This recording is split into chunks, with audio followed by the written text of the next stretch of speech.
압박골절인 거 알았을 때 치료 방법이 좀 어떻게 되나요? 일단은 보존적 치료로는 진통제를 주면서 자연 치유될 때까지 안정을 취하는 거예요. 그냥 누워 있어라 그거죠 막. 근데 사실 그렇게 되면은 노인 환자들 같은 경우에는 기저질환도 많이 갖고 있어서 폐렴 같은 그런 합병증이 생기면 이제 사망할 수도 있고 굉장히 안 좋죠. 척추뼈를 갖다가 안정화시켜주는 게 사실은 근본 치료라고 볼 수가 있어요. 그걸 우리가 척추 성형술이라고 그래요. 척추 성형술을 하고 나면 바로 증상이 없다시피 줄어들게 되고 그 시술하고 나서 그 다음 날부터는 그냥 정상 생활을 하면 됩니다. 하루 만에 완치가 될 수 있다는 게 참 좋은 거네요.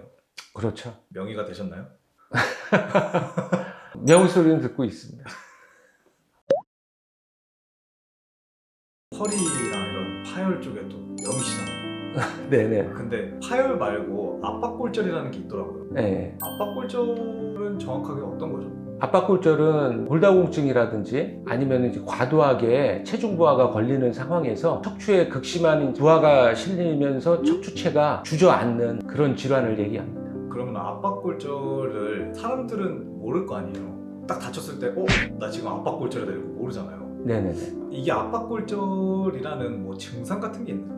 있죠. 일단은 척추 압박골절이 일어났을 때 상황들이 뭐 예를 들어서 바닥에 엉덩방아를 찢는다든지, 그래서 압박골절이 겨울에 많거든요. 겨울에 눈에 미끄러지면서 엉덩방아를 찢는다든지, 또 요새 젊은 사람들은 무게 친다고 그러잖아요. 헬스 하면서 데드리프트를 갖다가 큰 무게를 갖다가 무리해서 들어 올릴 때 뭔가 삐끗하면서 이거 뭐가 문제가 있다라는 걸 이제 느끼게 되고, 통증이 유발되는 게 전형적인 게 뭐냐면요, 뒤척이거나 앉았다가 일어서거나 누웠다가 일어설 때 위치 변화에 따라 가지고 척추가 움직여질 때 극심하게 이제 통증이 유발되는 것이 아주 대표적인 증상입니다. 근데 들으면은 증상 자체가 약간 허리 디스크 파열이랑 좀 비슷한 것 같은데 좀 다른가요? 허리 디스크는 일단은 하지방사통이 이제 또 특징적이죠. 뭐 하지방사통 없이 허리 통증만 있는 경우도 있지만, 대개 이제 다리 쪽, 엉치 쪽에 뻗치는 통증을 특징으로 하고,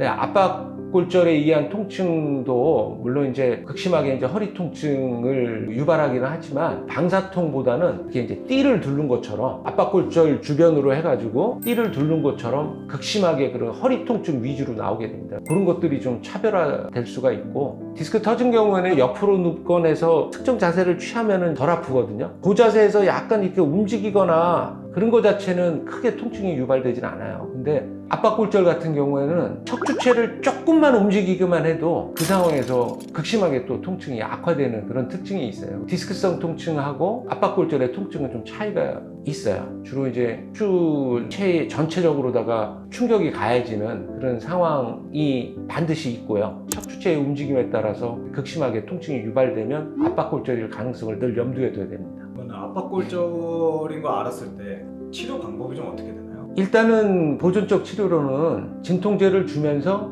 자연 치유될 때까지 안정을 취하는 거예요. 그냥 누워 있어라 그거죠 막. 근데 사실 그렇게 되면은 노인 환자들 같은 경우에는 기저질환도 많이 갖고 있어서 폐렴 같은 그런 합병증이 생기면 이제 사망할 수도 있고 굉장히 안 좋죠. 그래서 사실은 압박골절이 발생했을 때는 진통제를 통한 보존적 치료보다는 적극적인 치료를 갖다가 해주는 게 좋아요. 그 무너진 척추체의 불안정성 때문에 통증이 유발되는 거거든요. 그래서 그거를 안정화시키기 위해서 무너진 척추체 안에다가 이제 골 시멘트를 갖다가 집어넣어서 척추뼈를 갖다가 안정화시켜주는 게 사실 근본 치료라고 볼 수가 있어요. 그걸 우리가 척추 성형술이라고 해요. 척추 성형술을 하고 나면 바로 증상이 없다시피 줄어들게 되고, 그 시술하고 나서 그 다음 날부터는 그냥 정상 생활을 하면 됩니다. 바로 일상생활에 복귀를 해서 정상적으로 움직일 수 있게 되기 때문에 그냥 누워서 안 아플 때까지, 자연 치유될 때까지 보존적 치료를 할 때 발생할 수 있는 폐렴이라든지 여러 많은 합병증을 갖다가 예방할 수가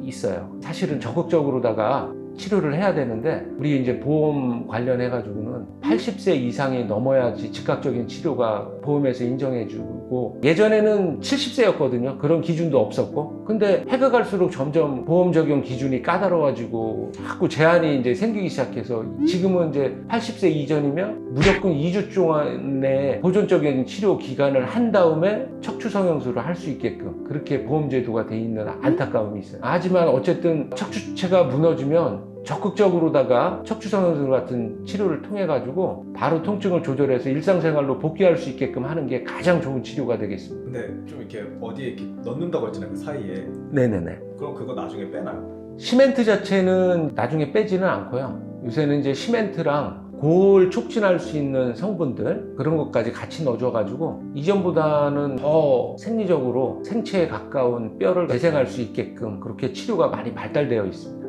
그건 그냥 안에 넣고 사는 거예요? 안에 넣고 삽니다. 그 뭐 안에 넣고 산다고 전혀 뭐 이질감이나 이물감이 난다든지 또 외부 물질이니까 면역 반응이 일어나서 그걸로 인해 가지고 심한 염증이 난다든지 그런 거 전혀 없습니다. 그냥 넣은 채로 살아도 특별히 생활하는데 불편함이나 내 척추에 뭐가 들었다 그런 느낌이 난다든지 그런 건 전혀 없습니다. 하루 만에 완치가 될 수 있다는 게 참 좋은 거네요.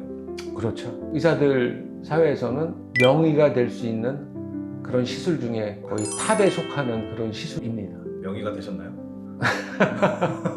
명의 소리는 듣고 있습니다.